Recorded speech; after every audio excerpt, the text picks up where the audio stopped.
Hello. January 10th, 2023. My name is Joey Ragona.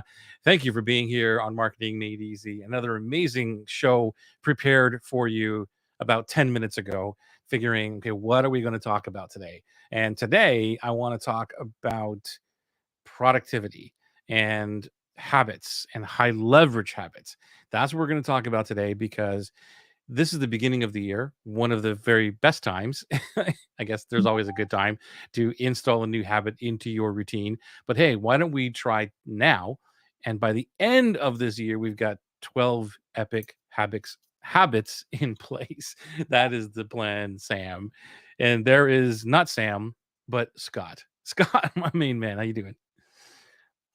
I'm doing great. Thanks, Joey. Oh, wait a minute. interesting. Hold on a second. I don't hear you. Give me a You second. It's don't hear probably me. on my side, my friend. Probably on my side. Well, it has to be. We've been talking. We've been All talking. right. I think I got it all figured out. Okay, try it now, man. How about now? Anything changed now? No? Uh-oh. Nothing I don't going hear on. you. I am talking and you don't hear me. I don't know what happened. We were just talking. No. That is weird. That is totally weird. Let me just see. Do I have? Looks like I do have all the right settings. All right. Well, we lost audio on Scott, so I don't know what happened, man. Don't know what happened. I don't see you coming through on my side. Give me 1 second here, and let me go to that one. Did you do anything to your microphone? Anything like that? No, didn't do anything. Oh well. What a way to start off the show. Oh my gosh. Okay. This is what happens when you're doing things live. So I don't know, man. We were doing. Looks like I've got the right settings over here. Yep. Maybe, yeah, if you come back in, that'll be a good thing. As we wait for Scott to come back in, we're going to be talking today about high leverage habits, and if we can hopefully get the audio working. And so today I want to talk about, what are the kind of habits that you're doing right now that you can maybe stop doing that are not really pushing you forward, but then how do we add in the high leverage ones to help you? There he comes. Scott, you back? I am. Is my voice You can hear me, but we can't hear you. That is so odd, man. So odd. It's just when we went live, just happened to do that. Who knows why? Who knows why, my friend? Who knows why?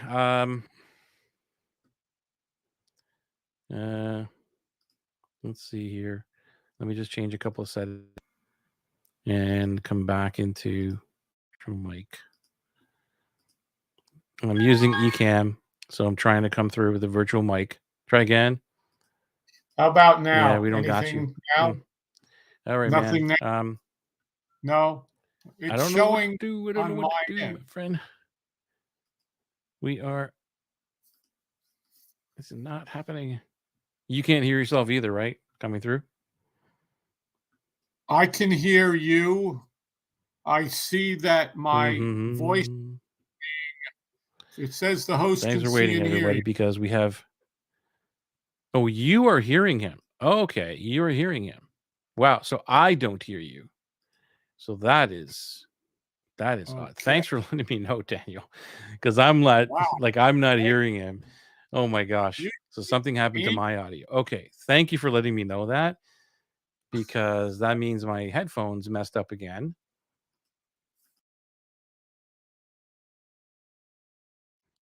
It's my side. I tell you, it's always my side, man. It's always your side. There we go. I got you now. I don't know why my headphones mess up when we go live. It's just weird. All right. Thanks. Thanks for everybody letting me know that. Yeah, it's just so weird. Okay. That was weird. Now I can hear So you. this evening we're talking about, okay, we're talking about productivity and habits and good things.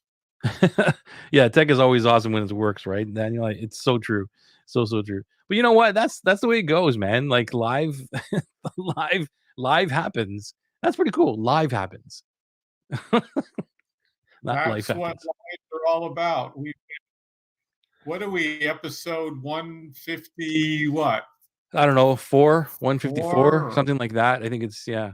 So what we're going to talk about is this. We're going to talk about high leverage habits. So let's like just jump right into this. And if you have questions or some responses, feedback, maybe even help us, give us some of your greatest high level habits, let us know. So I'm going to go through this because this is some stuff that I have been teaching for a long time. And as you may or may not know, I've been going through my multiple hard drives of presentations and all these things to find there's some gold that is sitting there. Okay. So I just quickly pulled these things out, made it into a really quick, just a slide deck. So don't expect anything fancy, but we're just going to go through this because I think the content is way more important than fancy slides and all these other things. The first thing I want to share with you is the productivity pyramid. And I can't remember, I should have put this stuff down when I first created all this to give credit where credit is due. I believe this is from Eben Pagan because I was heavily involved with his coaching back in 2012. Actually, no, it was 13 or 14, something around there, a couple of years. So I think this comes from him and probably from my very first coach, Greg Hapstrid. So I'm just gonna give them credit. Uh, I'll just say this: this is probably nothing that I made up. It was people that are way smarter than I am, and I just gathered the information, put it into a container that I could coach my private clients on. So this is what it's all about. There are 4 levels of productivity, and there are 0 to negative, which is the bottom. You have low dollar per hour productivity things. Those are things that you majorly want to be able to delegate, and that's another whole rabbit hole we can talk about, low dollar stuff. You'd be surprised what low dollar stuff is, and the high dollar value per hour obviously is really there. And then there's the high lifetime value of that pyramid. And the reason I'm showing you this is because you want to be here. You want to be right in the middle of where your strengths are and on that productivity level of 1 and 2, like the high lifetime value uh, and the high dollar value, high dollar per value. That's where you want to live and be there in every single day. So what this means is you're maximizing your results and you're maximizing your fulfillment with the business. There's routines and habits that we want to put into play. So every day you wake up with willpower. And what happens is we waste a lot of willpower because it's burned on external stuff. Like we open our phones or whatever it is, and it's burned all there. We try to multitask, we try to do all kinds of things, and that willpower is wasted every single day. And there's a better way to use your willpower. The best way to use it is by creating new productive habits. I'll say that again. You want to use the willpower that you have that is natural every single day, and it's only a limited amount of time that you have the willpower to create new productive habits. So at the same time every day, you eventually don't need that willpower anymore. And Scott, we've talked about, you know, a lot of our routines. We've talked about my routines, like what I do every single day and how I do it. And I've been doing it for, well, since I've learned this stuff, like, 2012, 13, 14, whatever it is, and how my day is structured. And this is what I did is start to do what do I want to do every single day? How is it going to propel me forward? And as I'm thinking about this now, talking about it, a lot of stuff that you've said over the last 3 years about my uh, knowledge or my genius or whatever it is being able to absorb information, condense it, and put it all. Well, dude, I think that started from the habit of I just want to get up and read every day. Mhm. If I think about it now, so is anything coming to mind for you that your routines and habits that you've built into your business that help you? Definitely. There's a few of them. One, as you know, I've been meeting weekly with my buddy Nick. It's called Life Purpose, but it's turned into what we're talking about tonight: accountability and habits and productivity. in what am I going to do this week? What are the activities in purpose and life that I want to accomplish? And some of them are tasks, and it's only 3. It used to be like 100. And so that's an every single Monday that we get on. And what did you do? What did you measure? How was your productivity? So you committed to doing these things. And a big thing that we started doing was called magic moments, and where we didn't realize what the magic moments were in each week. And now it's a huge part of it in celebrating. It almost goes to the GLOW framework that you shared and created, which is, gratitude lessons learned. And that's kind of what magic moments are, is here's what I was grateful for this week. And, here's what I learned from it. The O and the W, opportunities and wins, not sure. But that's one of the things. And that's been going on for 2.5 years. We started like 6 months after we started doing the show. And the other piece that I kind of developed when I took Atlas, which was my meditation, prayer, zone of genius, and mantras before I engage in the technology. And that becomes part of a routine. And then it's now planning out my yoga. And every day, it's like certain days at certain times, it's yoga.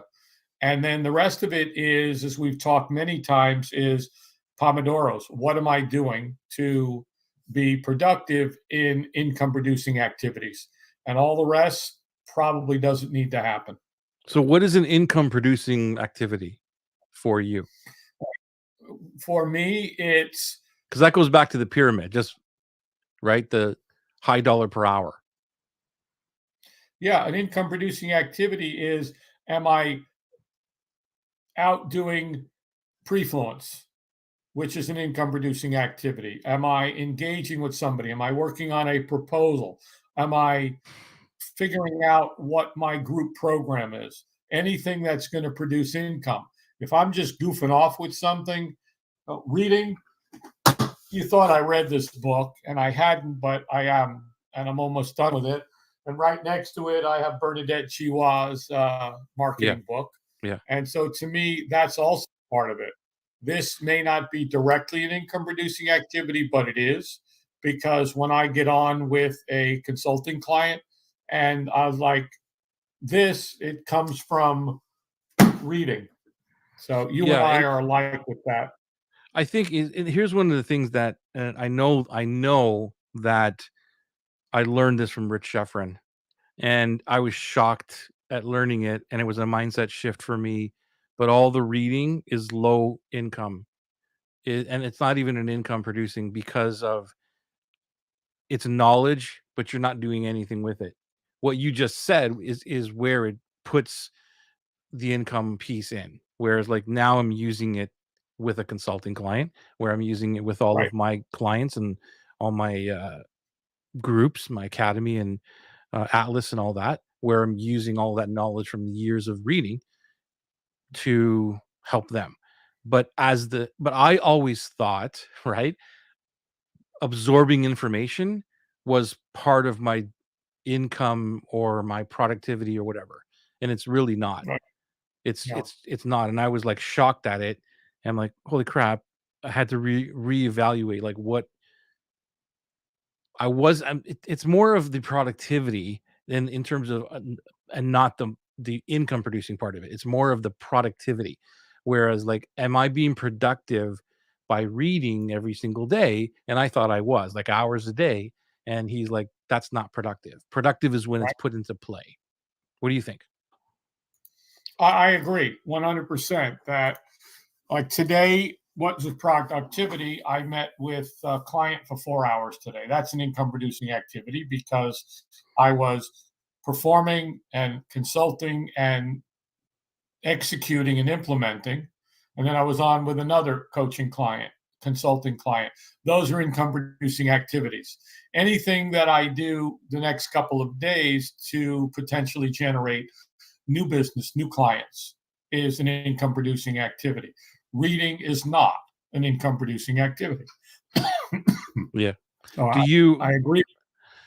do you like install new habits, or we'll talk about that in a bit. Maybe I'll wait until you can answer that later. Let's get back to this, and maybe it'll spark some insight for everyone here. By the way, if you have some, I'd love to know what your habits, your routines are, and let us know what you're doing. That'd be great. Hey, good to see you, Kay. Distinction about productivity in terms of income producing. Yeah, it was a it was an eye opener for me. That's definitely for me. And Dan says, Lennon said, life what happens. Yeah, we had some technical difficulties. It wasn't really technical difficulties. It was my headphones just for some reason stop working when we go live. I don't know what it is, and I can't hear them, but apparently you guys can. So that's a good thing. So here's the thing: when you're doing, we're talking about habits. Creating a new routine once a month as an intentional thing is a great thing. That's why I said I hinted at the beginning of this that we're at the perfect time and that's what I mean by, hey, if we start now, we can have 12 new awesome, powerful habits if we just did one a month, right? Imagine that. Imagine if you did one a month right now and you focused on what am I going to do to build my business in terms of installing a brand new habit. At the end of this year, you'll have 12 new brand new habits. And once I realized that 12 years ago or whatever it was I haven't done it every single month, so I'm not going to say that it's been perfect, but it was like this is a really great routine and or a great idea, and I've installed a lot of really good habits. Still have a lot of bad ones, but I have a lot of good habits because of understanding what this is.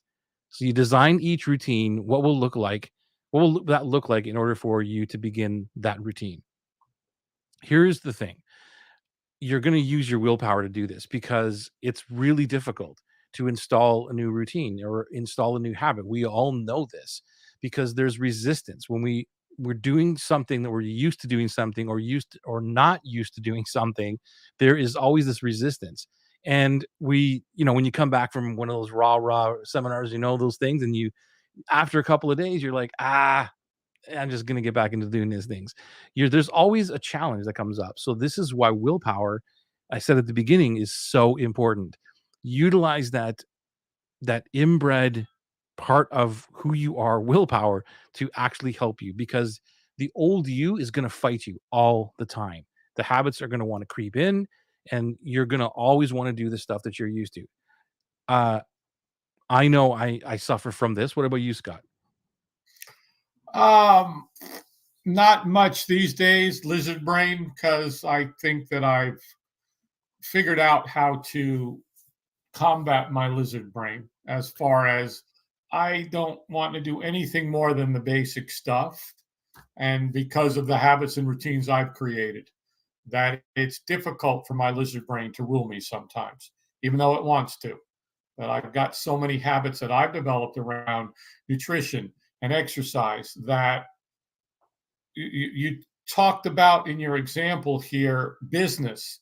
Where does the physiological piece come in? How do those habits, do you consider those habits complementary to growing a business? Give me an example. The answer is yes, but give me an example. Well, I started a new habit a couple of weeks ago called planks. I now do planks every single day. It was with a challenge with a friend at the studio, and that was a new habit. I hadn't been doing planks. I did an abs challenge a while back, and now I started doing planks as a new habit to build core and other parts of the body. And that's been almost 26, 7 days now. Right. And that, do I say that that directly is an income producing activity? No. Do I say it directly helps my business? No. Does it indirectly? Yes, because it's all part of this whole temple, this package, this physiological being that when I show up to, whether it's tonight doing our show, whether it's on a call, whether it's in a consulting or that, or with somebody, the better I show up as a human being in the physical form. That I was talking to somebody about this and the brain and the cells, and the more my system is functioning at peak, enables me to perform at peak in everything I do in business. So I think those habits are just as important as waking up and doing my meditation and my zone of genius and prayers and mantras before I touch the technology. Yeah, And think time. any routine that is going to help you mentally prepare or have a mindfulness, like just all this stuff. Obviously, exercise, health, diet, all those things are all part of it for sure. There's no doubt in my mind. Anybody that thinks differently, I'd like to have a Yeah, discussion with. It's like, come on. you love having discussion. I'm going to jump in here and answer this is because, yeah, there are parts of me. For example, think time. Think time will sometimes get pushed into the background. And that's the old you of, well, you don't need to sit and think. So yesterday I took out my pencils and my drawing book and I just sat with think time and was drawing some of the things that I wasn't doing in my think time. I was rushing through it. So yeah, the old you wants to be like, okay, you're up and ready to go, get on and go check what's going on in your email, in Facebook, in people and that, when it's like, no, I need to continue that habit of what's important. And you taught me the think time piece Right. is to spend time thinking. It is such an important piece. And the old me wants to stop that. It's not conscious, it's an unconscious thing that you should be doing something. You should be Yeah, that's what I mean. engaging Like in your something. old self is always going to be there. It's hard, 3 or 4 Yeah, days in, especially when you're like, what am I really getting out of this? Whatever it is. In your case, it's the thinking time, and thinking time, there's no real, you don't see the ROI of it. Like I didn't get anything from this except a couple of pages of nothing, whatever. Or maybe you did get a lot of you're writing stuff down, and you're like, what am I going to do with this? So you're right. Like that's what I mean by the resistance. It always comes to us when we're trying to do this because we're creatures of habit. I know for sure I am. I am always this creature of habit, especially when I drive. I don't even know how I get to places a lot of times, like because I go the same route. And my wife, even when we go to the movies or something, she's like, you can go. It's faster this way. I'm like, yeah, I know, but I'm just like, I go the same way, it's always the same time because I don't have to think about it, and it's not because you know, it's funny that I'm using this example now because it's not because I don't want to use a faster route or whatever. It's more of the habit I've trained myself, my brain is that when I'm going to whatever place it is, because I barely go any place anyway, right? But when I am going, the habit is, Joey, you don't have to think really. Like this time is for right. you just to be Joey and not think about how do I navigate.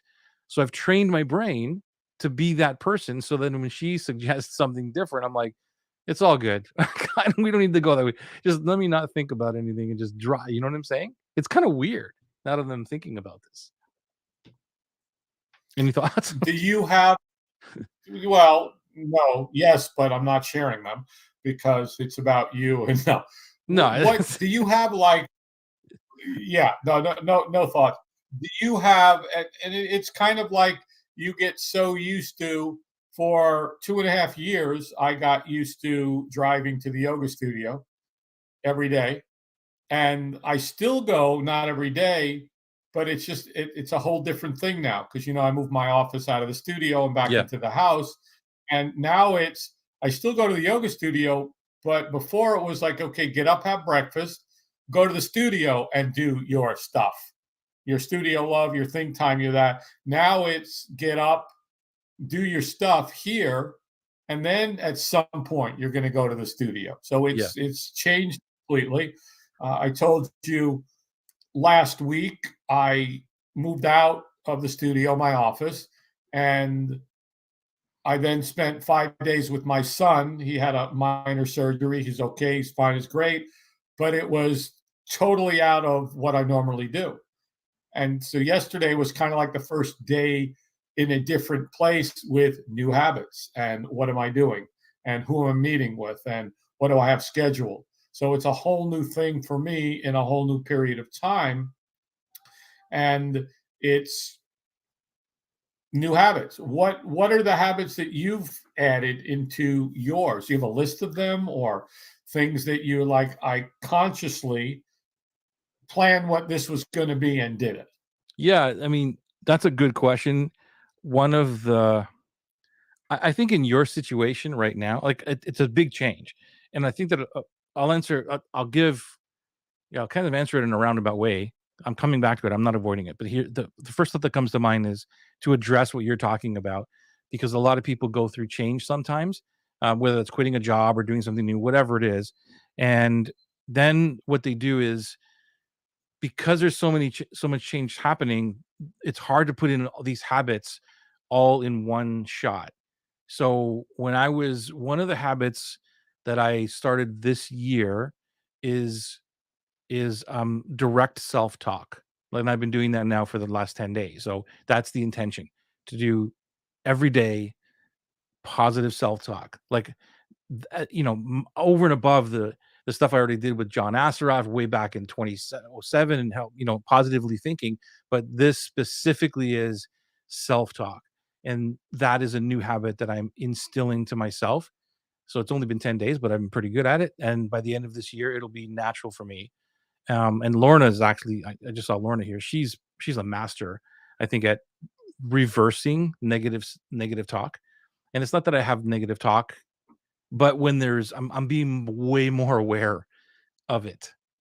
So that's a habit I wanted to install this year, not only for myself, but to help others as well. And even just for my coaching, because I know it will help the coaching. There's a lot of people in my world that I feel responsible for in a sense of love to help them move forward, right? So I feel responsible. So I want to be able to show up in the best possible way. And that's one of the things I've installed. Going back to another piece of this was a big one. This was when I was first learning this stuff, was water. And so when I wanted to drink more water, I have a habit tracker. It's just a simple spreadsheet that I give to everybody, and that the habit tracker has basically 10 lines. And when I give it to people or clients, and I'm like, okay, let's see, and we're talking about this stuff, I go, the problem here is even though there's 10 lines, I don't want you to put 10 items.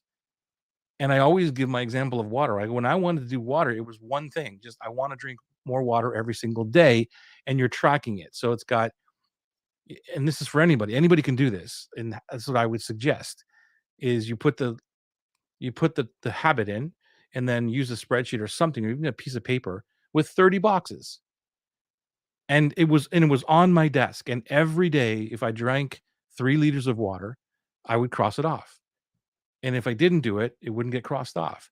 So it's physically there. For some reason, it worked, but it was maybe because I was rating myself and challenging myself and seeing. If you look down, you see a couple of days with no X's, you're like, wow, I'm back into the old habit here. And I wanted to change this because it's not easy. Like, you're in what, 28 days, you said, and that's awesome. But you're really not in the habit yet. Like, it's not a habit yet. It's like when you get into 35, 45 days, that's when it's like, do you agree with that? Totally. In 6 weeks, from what I know, Yeah. with working with a client years back, that we developed her program that was 6 weeks first, because it took 6 weeks to break or create a new habit. And then after the 6 weeks, it could be a long term program. But they had to first change one thing. And I agree with you. It takes 6 weeks. So you're saying, 30, 45 days to develop a new habit for the body, for the brain to recognize that, okay, this is part of a routine. Yeah, I'll give And you another crazy example, which is, it's not a crazy one, but it's another example of a habit. Jim Quick is one of my, I love Jim, and yep, one of my friends, and yep. we're like, I remember he's so much into the brain, and I'm like, okay, great. One of the things he said was to keep your brain active, not only to read and all these other things, but was like, do things with your opposite hand. And one of them was brushing your teeth. Okay. So I started that. I think it was the middle of last year. And it was difficult to brush my teeth with my left hand. Okay. And you'd have to think about it. So that's why you're doing it too, because you have to kind of think about it. And if you don't know, the brain is like, your right side controls your left part of your body, and right, the left side controls the right side of your body. Anyway, so you're using a different part of your brain to do things. Now, Scott, it's a habit. Like when I go in and brush my teeth, I'm automatically picking up on my left hand and brushing it. And then when I do with my right hand, it kind of feels weird. It's natural. I'm like, something's off here because I've been doing it now Yeah. for like 6 months. But it took me 3 months easy of thinking every time I picked it up, I'm going, wait a minute, put it over here and try to brush my teeth. Anyway, let's go back to this. I don't know if that made any value to this conversation or not. Is there a current habit that you're building It's a self-talk. to start? Do you have the self-talk one? So for 10 days, that's the one you're on right now. That's what Okay. I'm doing right now. Yeah. So that's the new habit. So in Got it. yeah. And yesterday, as a matter of fact, yesterday, was it yesterday? It was either today or yesterday. I think it was yesterday. I usually do it in the morning, One of right? those days, Yeah, one of those days. yesterday. But it was weird because I felt already off. So I usually, I get up. The very first thing I do now is I do my routine. I drink my water first, then I make my coffee, then I sit down and I read. But now I'm doing the exact same thing. I drink my water first, and then I make my coffee, and then I go sit down and I do the self-talk. Then I read. Okay. Yesterday was one of those whacked out days. Didn't read, didn't do self-talk. And at the end, like last night, going to sleep, because I do it both in the morning and night, um, I felt off. I'm like, something's like really weird. And it wasn't like I was out of whack. And it was like, but my subconscious knew something was not right about the day. That I didn't start off the same way that I did the previous five.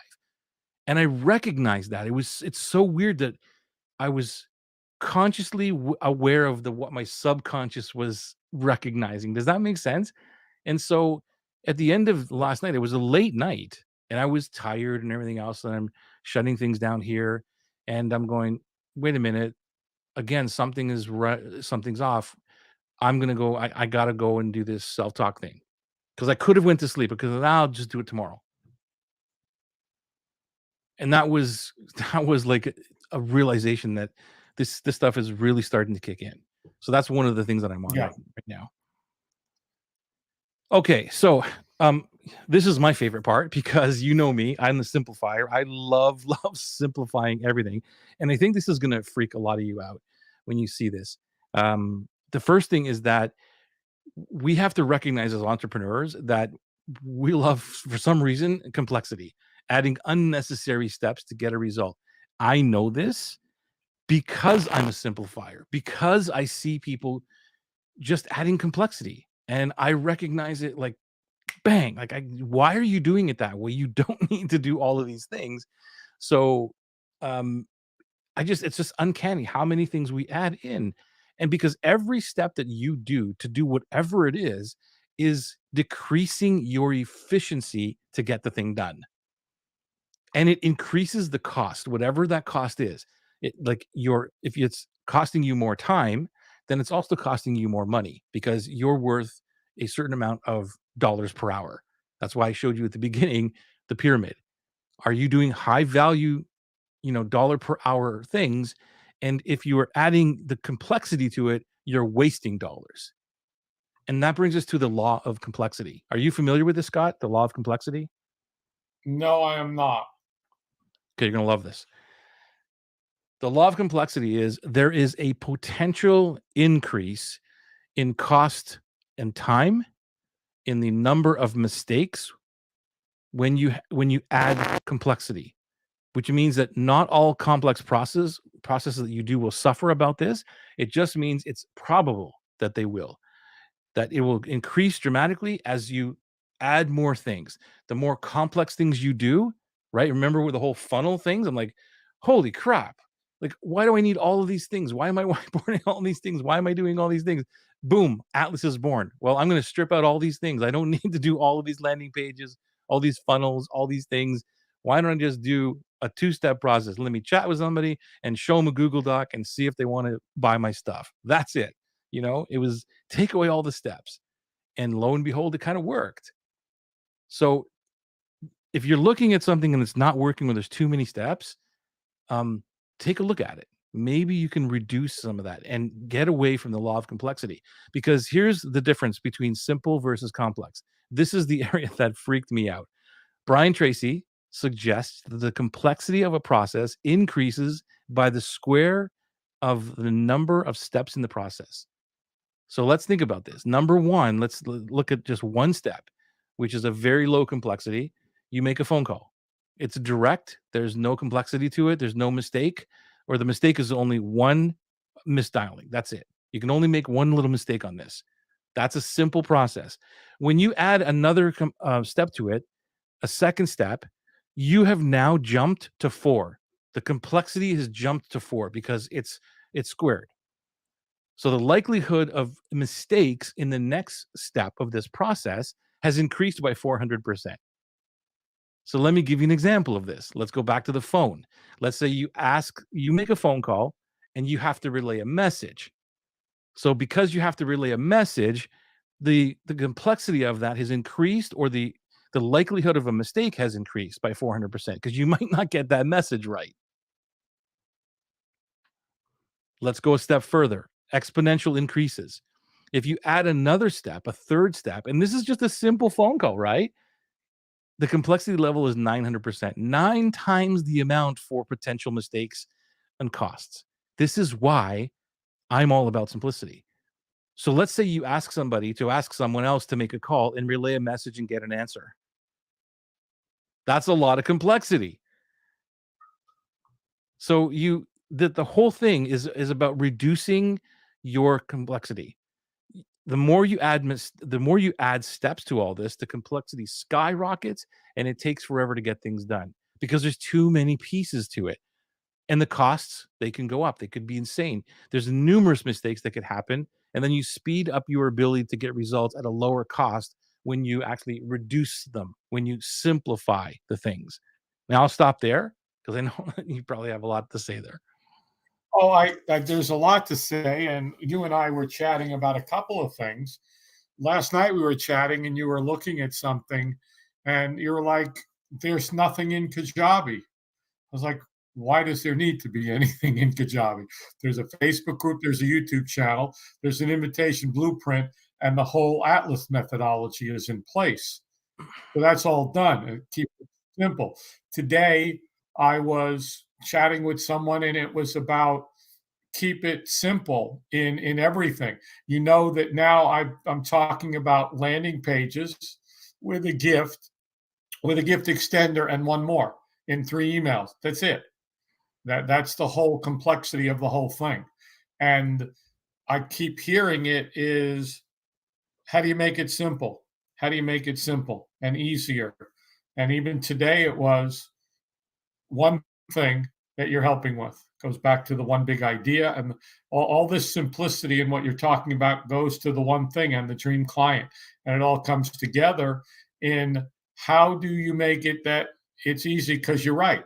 I knew what complexity was. I lived it because Yeah. I don't even want to go over what was involved in it that I got so good at. So now it's like, I'm building a landing page with a welcome page and 3 emails. That's it. Where's the whole rest of everything and all the things that go here and there and everywhere, and tagging and automations and this and unsubscribe and subscribe and put in here.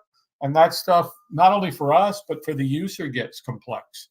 If we just keep it so simple, that's again to me, the gift is it's got to be under a minute and so simple that they can do it in a couple of seconds and go, holy crap, that was amazing. And that that goes back to What are you Evan talking Pagan's about? kiss. What's the reference there? Because we went from like a big idea down to like a specific thing. What are you specifically talking about? Well, what I'm specifically Like saying the under is, the minute thing. well, in anything you deliver, in a gift, in the first video, in the first interaction with somebody, that you can, and I've proved it time and time again, in under a minute, you can do a whole entire hook and teaching and call to action. You can convey and you can transform somebody in under a minute. So why would you make it more complex, speaking about complexity, and take 3 to 5 minutes and have all these steps when one thing can be gained by the viewer, by the dream client in watching that. So it's easy for them to take the next step. Did that make sense? Yeah, because you went from like a one thing down to a specific landing page video thingy. So I just wanted to Yeah. be clear on for anybody watching, Yeah. like, what is it that you're talking about, the 1 minute thing? Because yeah, because you can take it Yeah. as well. Everything has to be done in 1 minute. Like that's so. I just want to make sure that we're clear on that. My whole my whole thing now, Joey, is from the time somebody hits a landing page to they watch something, afterwards they opt in for the next piece and they go check their email. My thing now is if that takes longer than 2 minutes, it's too long. That's just, again, in the simplicity and respecting time. And to me, those go hand in hand. So go. Yeah, yeah, that's a great example. Lorna says, I heard research it showed that can take anywhere between 21 to 61. Yeah, it's somewhere. It's definitely not on the low end, Lorna. I would debate that for sure. It used to be like 30 days or something, but then I read somewhere else it was more of the research is in the 40 45 ish range of when it really lands in and starts to take hold of, because it's not easy to retrain your brain to do a brand new habit. But yeah, to break a habit, exactly. What was I going to say? Lorna, thanks for that interruption, which is a great interruption. But now my brain just went. I don't know what I was going to talk about. um. Bring up a slide then, Joey. When Okay. we're talking about, bring up a slide. There you go. Just bring up the slide and there. Yeah, just let that be the pregnant pause, right? Like so, it's the There reducing it it in the is. simplicity of it. Like I think that um when it comes to the complex stuff, you know, I'm just trying to think of an example where I pulled away. Oh, here's what I was gonna say. So in I just realized this is about the mistakes. So I have a automation sequence for Atlas now, right? Where the 12 weeks, the emails with the registration links go out and all this stuff. And so they're all pre-written emails. They're just basically saying, "Hey, come to the thing next week, whatever. Here's your thing." And there's merge fields and there's all kinds of crazy things. I just love automation. And sure, lo and behold, the very first email was the wrong date, because it's like I've got 2 dates in it, and then one of my clients emailed me, goes, "This should be the 12th, right?" I'm like, "Oh, dang it," right? Because it's a complex sequence, because there's a lot happening in the sequence, but it's also simple. But because of the complexity of each of the individual email with the different merge fields coming from all this stuff, because I like to, I can just go in there and change one thing, and wherever the merge field is, it's going to change it. I don't have to go into every single email, right? But obviously, I picked the wrong merge field because there's 2 dates. One date is today or yesterday when it was January 9th, and here's when Atlas starts, and then the live starts on the 12th, right? So there's 2 merge fields, and I picked the 9th in 2 different areas. Like, okay, we're starting on the 9th, and by the way, the live thing starts on the on the 9th. I didn't change it, but that's what I'm talking about. Like, just that kind of stuff, the complexity of things, where I don't know what the math would be on the level of how many mistakes you could make just on a very, I call it a simple a simple email sequence. But if you've seen it, you'd probably say, "Holy crap, there's a lot going on there." I don't think it's that complex, but in terms of this conversation, it totally is. You reminded me of something, Joey, that I mentioned to you earlier. I was consulting today, and there was a decision made by somebody to take a pricing structure and what they thought was going to be to simplify it. But then when I started asking questions, the realization was the simplification of they thought was going to add levels of complexity. because it sparked the buyer to start to now go, wait a second, I'm not doing this anymore. Should I do this or should I do this? And then it's going to create support, and it's going to create emails and texts. And so by sometimes thinking that something might be, we've got to look deeper into it. And this particular one, I was like, you do this, then it's going to be more complexity. This one to making your life miserable, and all the other changes you're already making in your business. And so that was, not like definitely an activity, so to speak, but it was looking at somebody who suggested something that was going to be better and easier. But then when you really looked at all of the things that affected, it was going to add some levels of complexity, even though it was one decision. And so that's something to look at as well when we're making a change, making a decision, thinking that it's what are the consequences? What does it affect? What's it going to take to do this? And will it actually be simpler? Yeah, and you're right. Like one of the things that comes up a lot in my conversation with clients, or even just it's with even with clients. Obviously, with clients, it's more the answer usually to forward movement is not more.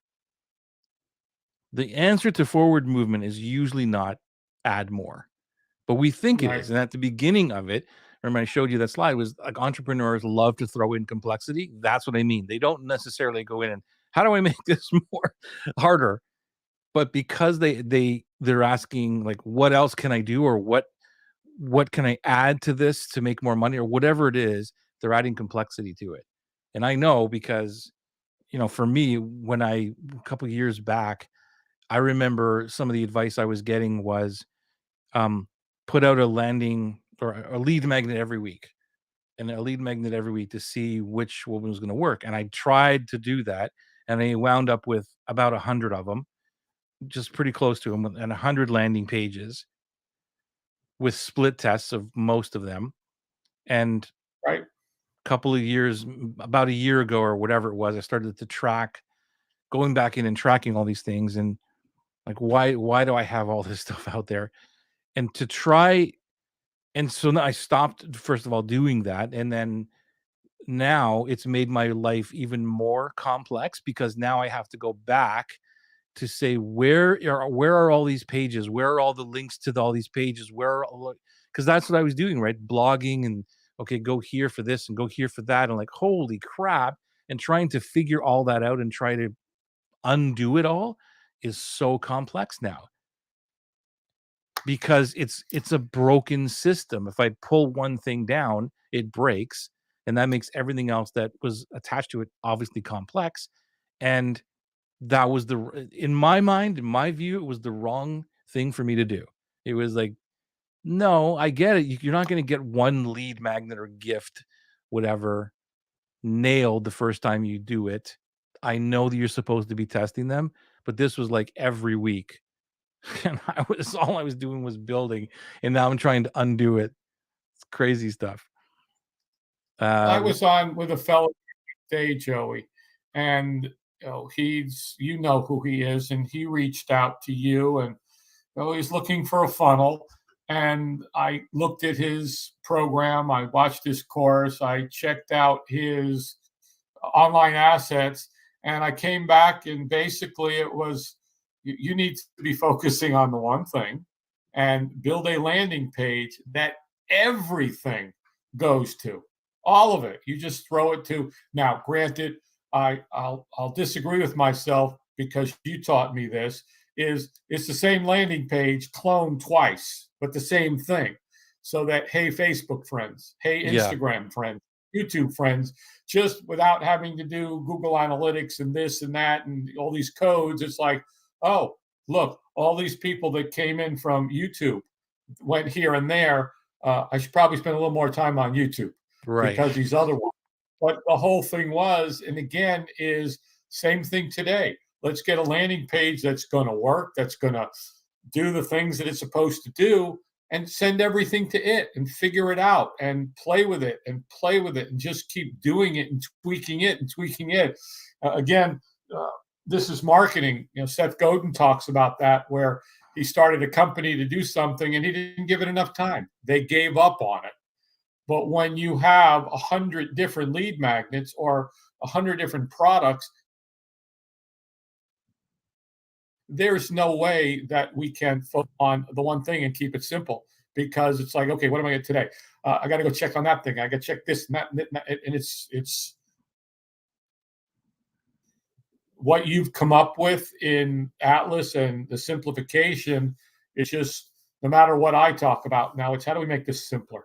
How do you make it so it's not complex? Because the other day I was on with a client, and I was like, how much time do you got every week to devote to this? She goes, 2 hours. I go, okay, what are we going to do in that 2 hours? You're certainly not going to be on 5 social media platforms and run a Facebook group and do all that. What can you do to keep it simple and get accomplished? Today was the same thing. You want to do 1-minute reels? I need to know how long it's going to take you to do it. And then let's look at the process and see what's bogging it down or making it not complete.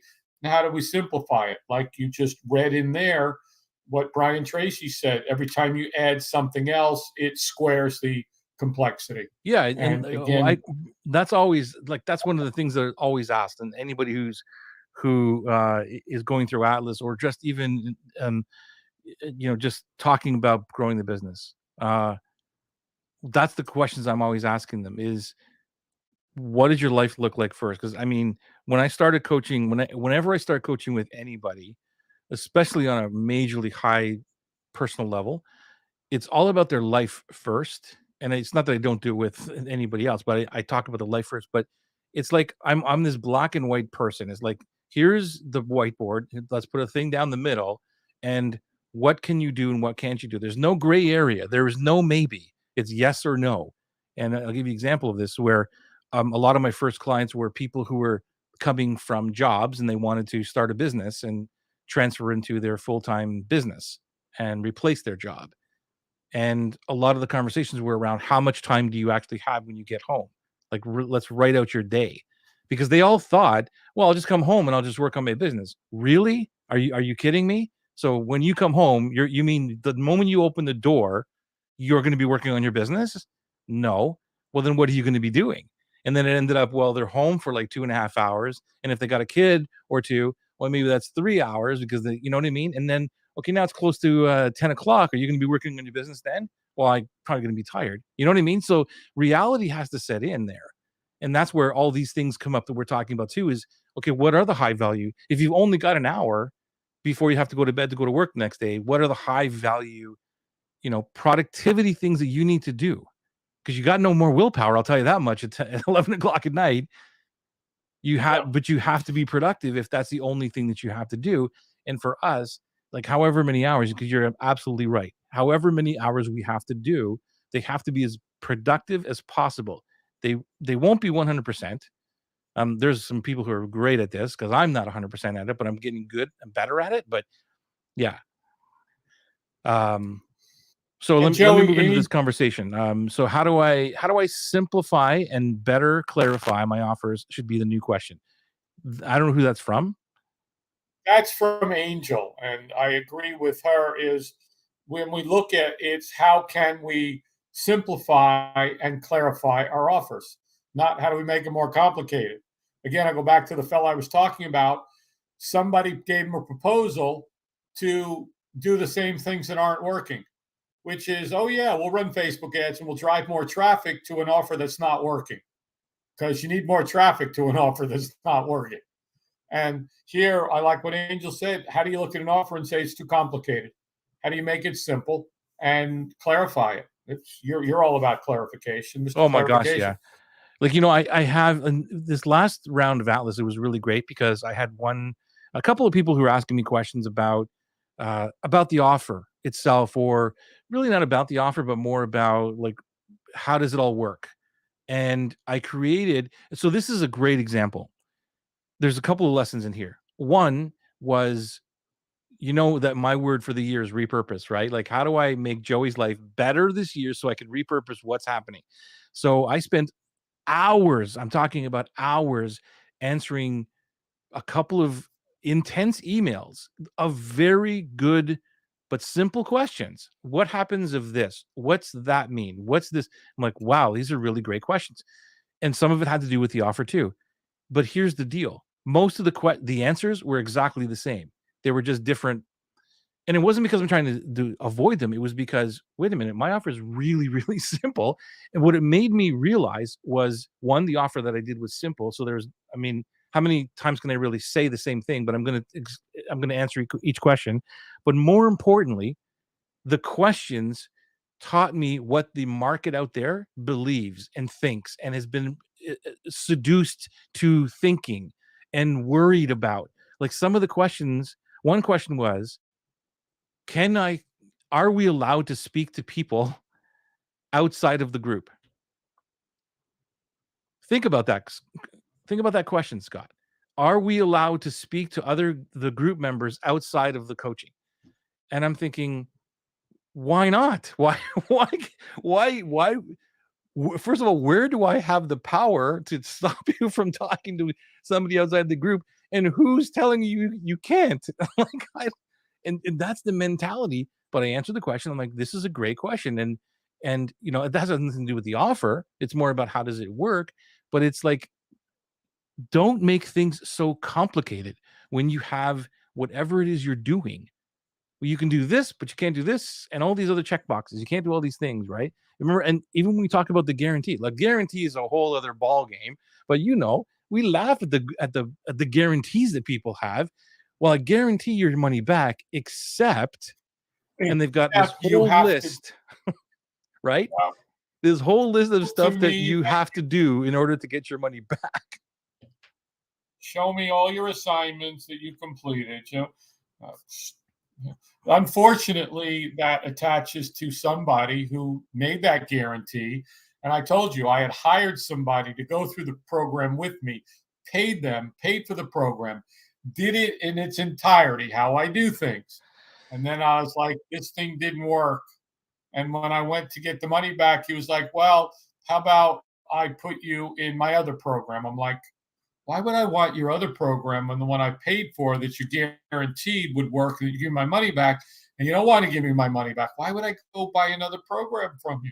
It's like going out on a date with somebody that shows up, drunk and smoking and belligerent and filthy. Be like, well, when are we going out again? Be like, never. Yeah. So anyway, I digress there. But yeah, it comes back to, I don't know how quite developing habits turned into a simplicity conversation Well, and it is, clarity. because it is about simplicity. Yeah. Complexity and simplicity have to do with habits. Like, what are your habits? Like, when I go into, so that's a habit. If you want to talk about this, how does it relate? Here's how it relates, Scott. Everything that I Yeah. do is about simplicity. So if I started a new group or started a new program or coaching, whatever, and I wanted to, like, okay, what does the offer look like? Well, okay, it's this and it's this. And if you don't like it, then this is what's going to happen. That's it. That's the simplicity of it. So it all has to do with what we're talking about.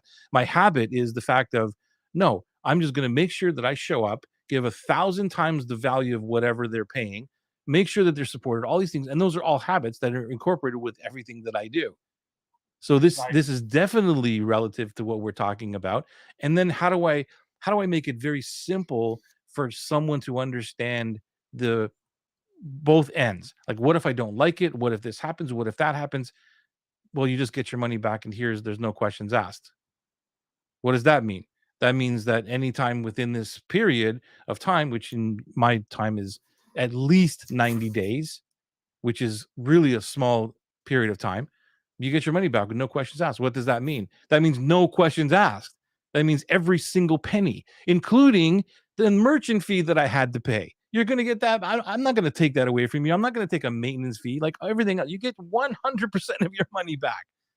It's like, I don't want to deal with it. I don't want to have to deal with, well, wait a minute. I lost $20 over here on my merchant fee. So Scott wants his money back. I have to take that off. That's complexity, bro. It's like, to me, like, man, this is so Yeah. crazy. And here's the other thing. Anybody listening to this, they're going, Joey, you're crazy. You're losing money, by the way. Guess what? If I'm losing money on merchant fees that for returns, that means something's wrong with my program. That means something is wrong. Now we're down a whole other tangent here.